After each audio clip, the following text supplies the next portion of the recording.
Hello everyone. Last video में हमने Ben Jonson तक कंप्लीट कर लिया था, जो जैकोबियन प्ले राइट है। उसके बाद ये कैरोलिन टाइम पीरियड तक भी लिखते रहे हैं। तो उसके बाद जो भी जैकोबियन और कैरोलिन टाइम पीरियड के जो राइटर्स बच गए थे, उनके थोड़े थोड़े वर्क का दो दो चार चार हैं, ज़्यादा इंपॉर्टेंट नहीं है वो। तो उनके बारे में बात करेंगे हम। The major figure in Jacobean drama Shakespeare and Ben Jonson aside are Thomas Middleton, John Webster, Thomas Dekker, Francis Beaumont and John Fletcher. ये फ्रांसिस ब्यूमाउंट और जॉन फ्लेचर है, इनके मोस्टली वर्क्स हैं वो कोलेबोरेशन में हैं। Thomas Heywood and Philip Massinger in the Caroline period after the accession of Charles first in 1625। जब James first की डेथ के बाद जो चार्ल्स फर्स्ट थे उनके बेटे, वो इंग्लिश थ्रोन पे आए थे 1625 में। तो इसी को कैरोलिन पीरियड बोला जाता है।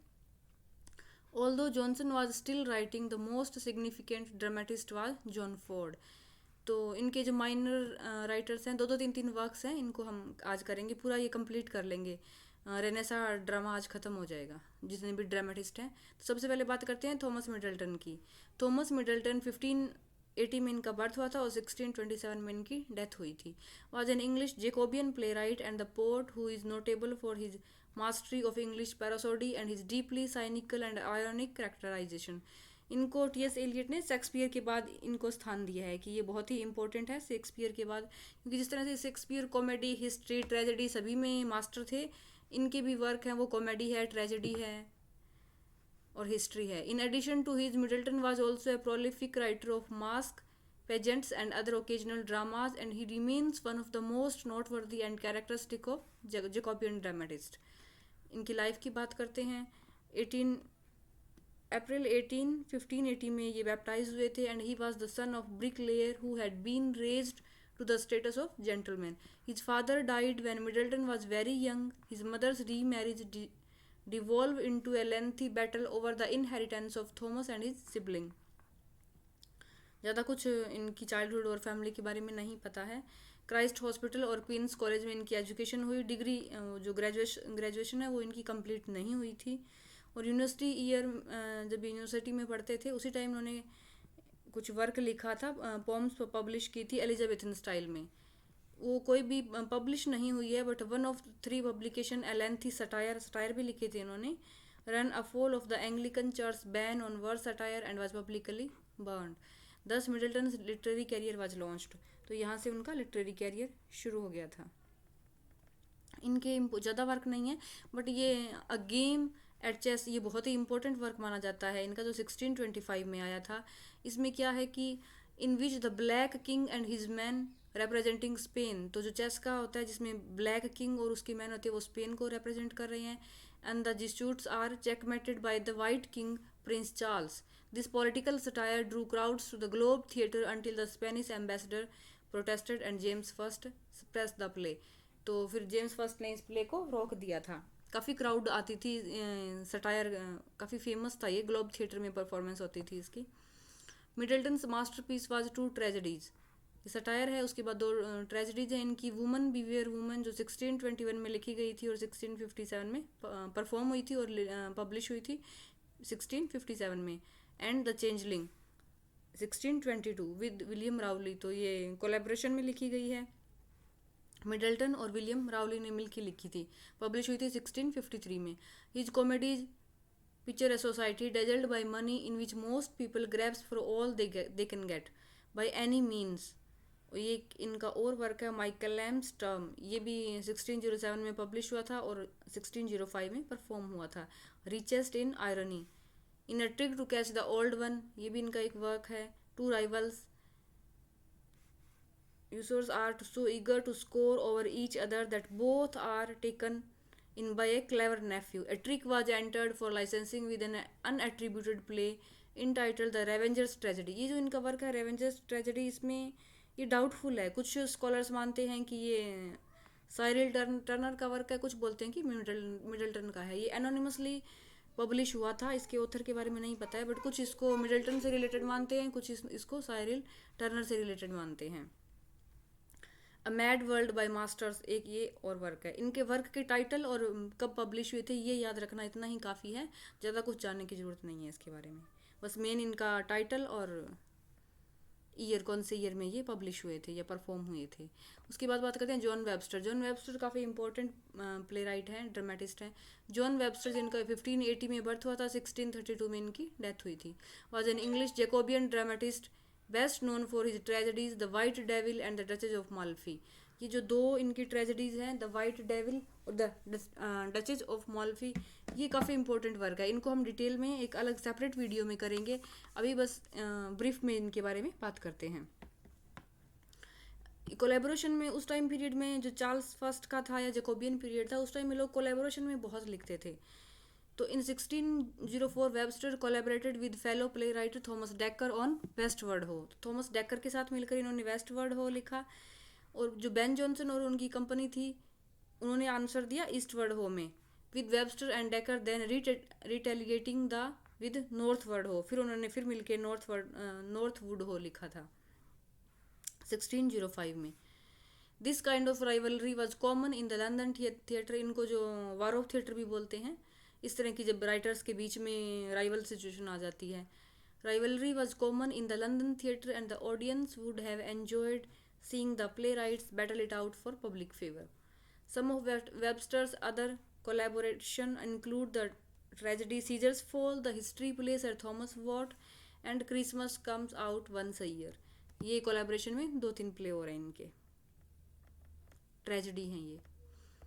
तो जॉन वेबस्टर का ये प्ले द वाइट डेविल जो 1612 में आया था, The White Devil is based on the real assassination of an Italian aristocrat Vittoria Acromboni. तो ये रियल एसिसिनेशन की स्टोरी के ऊपर बेस्ड है। इसको डिटेल में हम नेक्स्ट वीडियो में करेंगे। और जॉन वेबस्टर का ये डचेज ऑफ माल्फी है, इसको भी ये जो 1614 में आया था, ये दोनों ही इम्पोर्टेंट ट्रेजेडी मानी जाती है और रियल इंसिडेंट पे बेस्ड है ये। तो इनको नेक्स्ट वीडियो में डिटेल में करेंगे, इनकी दोनों की समरी को। अब हम बात करते हैं थॉमस डेकर की। Thomas Dekker was an Elizabethan era English poet, dramatist, pamphleteer. He was born and mainly lived in London, which he evokes vividly in his writing. He was repeatedly imprisoned for debt, briefly in 1598 and 99, and from 1612 for nearly 7 years. The 6 prison chapters added in 1616 to his prose work Lanthorn and Candlelight, जो इसका first version था। And decker his dream, ये भी इनका एक work है। Evoke his experience of imprisonment. तो कोई बहुत ज़्यादा सॉरी इम्पोर्टेंट वर्क नहीं है इनके। जो फिलिप हेंसलो है थिएटर कंपनी है, उसके लिए ये लिखते थे प्लेज, और कम से कम 40 प्ले इन्होंने लिखे थे जो लॉस्ट हो चुके हैं 1595 के आसपास। बेन जॉनसन थे, वो भी फिलिप हेंसलो की कंपनी के लिए लिखते थे। इसके बाद इन्होंने काफ़ी राइटर्स के साथ कोलैबोरेट किया है, Michael Drayton, Ben Jonson, John Webster और William Rowley. From around 1598 he worked as a playwright for the Admiral's men's. तो पहले ये फिलिप हेंसलो के लिखते थे, उसके बाद द एडमिरल मैंस के लिए लिखने लगे, और वॉर ऑफ द थिएटर्स जो राइटर्स के बीच में था उसमें भी इंगेज हो गए थे विद बेन जॉनसन और जॉन मार्स्टन। तो इन्होंने स्टेराइज किया है Ben Jonson, he was satirized in Ben Jonson poetaster, मतलब बेन जॉनसन ने इनको स्टेराइज किया है पोएटेस्टर में, और फिर इन्होंने बेन जॉनसन को किया था स्टाइरोमेस्ट्रिक्स में, उसका रिप्लाई दिया था। Is most important play shoe makers holiday है इनका, इम्पोर्टेंट है, ये आया था 1600 में। मेन तो यही इम्पोर्टेंट माना जाता है। और एक अलग है जो first city comedy old फॉर्चुनेट्स, the honest war, ये भी इम्पोर्टेंट है, कोलैबोरेशन विद थॉमस मिडल्टन। तो ये क्वेश्चन आ सकता है कि किसके साथ, ये ज़्यादातर वर्क कोलैबोरेशन में ही है इस टाइम पीरियड में, तो कोलैबोरेशन पे क्वेश्चन पूछ सकते हैं कि ये किसके साथ कोलैबोरेशन में है।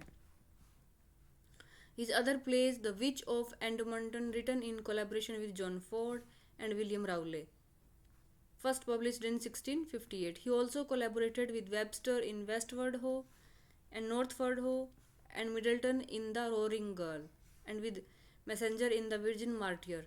His tragico-comedy Match Me in London, written 1604 or 5, was published in 1631 में। उसके बाद बात करते हैं ब्यूमाउंट और फ्लेचर। ये अलग अलग राइटर हैं ब्यूमाउंट और फ्लेचर, बट इनके सारे वर्क ऑलमोस्ट कोलैबोरेशन में ही हैं, तो इसलिए इनको साथ में ही बोला जाता है ब्यूमाउंट and Fletcher.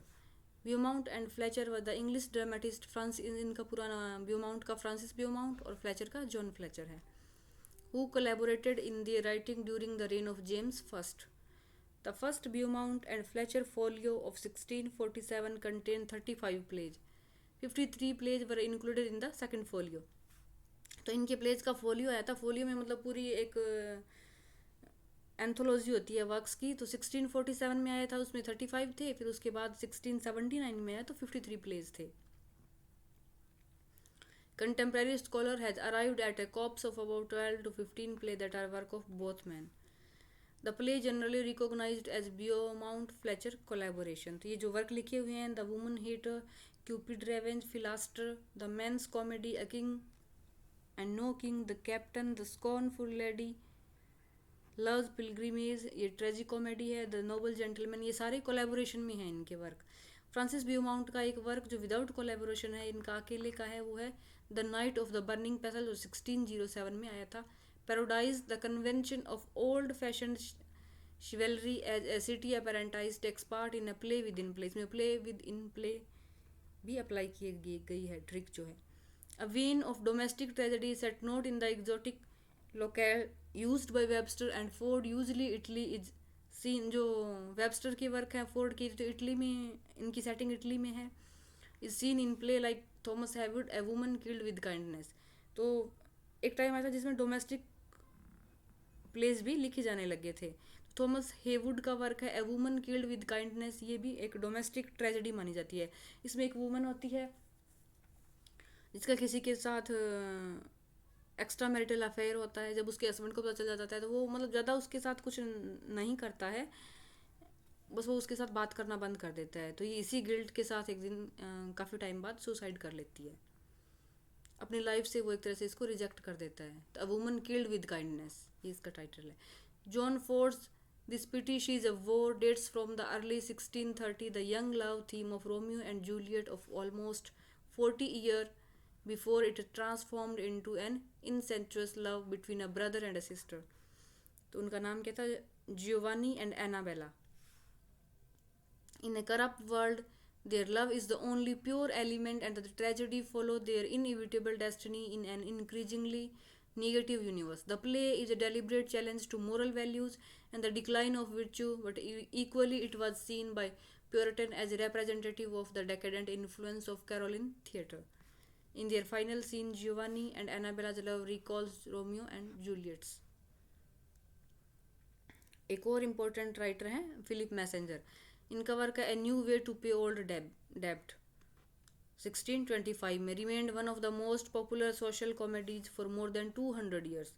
The theme of class superiority, the upper class, and the rising mercantile middle class begin to be popular here and will assume greater and greater prominence in the literature of the 18th century. इसमें character है greedy और Frank वेलबोर्न। ये जो इनका sir name है वेलबोर्न, और एक comic character है सर गाइल्स ओवररीच। तो इनके नाम में ही एक तरह से आयरनी है। The end of the Renaissance theatre. After Shakespeare and the other major dramatists of the time, it is easy for critics to say that drama went into decline. This is, however, to ignore the works of several writers. Jonson continued to write for the theatre well into 1630s, and some of his later plays, such as The Staple of News, printed 31st, deserve to be more widely known and performed. The same can be said for the plays of Richard Brome and James Shirley. ये दो writer और थे इस time period के। तो शिरली की tragedy है the cardinal 1641 और the traitor 1631 tackle religious and political theme. इनके वर्क के सिर्फ टाइटल और ईयर याद रखना ही काफ़ी है, डिटेल में समरी करने की कोई ज़रूरत नहीं है। ब्रूम्स मोस्ट किसके वर्क है? जैसे ये शिरले के हैं, और ब्रूम के the jovial crew 1641 and the city wit 1653. These works show that despite Puritan opposition, the theatre continued to be a lively art forum right up until the theatre were closed in 1642. तो Renaissance time period तक theatre का जितना भी work था वो सब complete हो गया। जितने राइटर थे उनको हम कर लिया है। इसके बाद हम रेस्टोरेशन पीरियड करेंगे। तो थैंक यू फॉर वॉचिंग। अगर आपको वीडियो अच्छा लगे तो please like and subscribe the channel.